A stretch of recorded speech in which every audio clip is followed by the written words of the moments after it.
మనం ఒక కొబ్బరికాయ శివాలయానికి పట్టుకెళ్ళాం అనుకోండి, ఆ కొబ్బరికాయ కొట్టి 2 చెక్కలు ఈశ్వరుడికి నైవేద్యం పెట్టి మనకి ప్రసాదంగా సగం ఇస్తారు. ఓ కొబ్బరి చెక్క ఇస్తారు, కాసిన అరటిపళ్ళు ఇస్తారు. ఇస్తే వాటిని తిన్నగా ఇంటికి తెచ్చుకోకూడదు. శివుడి యొక్క నిర్మాల్యాన్ని, ప్రసాదాన్ని విడిచిపెట్టేయకూడదు. చాలా మంది తెలిసి తెలియక ఒక మాట అంటుంటారు, శివాలయం నుంచి ప్రసాదం తెచ్చుకోకూడదు అంటుంటారు.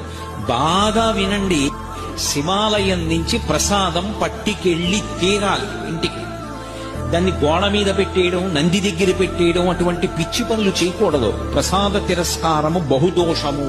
ప్రసాదాన్ని తిరస్కరించకూడదు.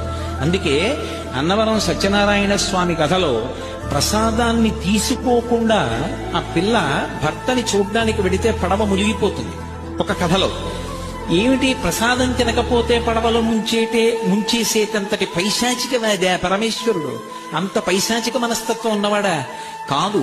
ప్రసాదము అంటే అనుగ్రహము, ఈశ్వరానుగ్రహము ప్రసాదం రూపంలో లోపలికి వెళ్ళి అందులో 6వ వంతు మనస్సుగా మారి మనకున్నటువంటి సమస్యలకి కావలసినటువంటి పరిష్కారం అదే మనసులో బుద్ధి నిర్ణయించి ప్రచోదనం చేస్తుంది.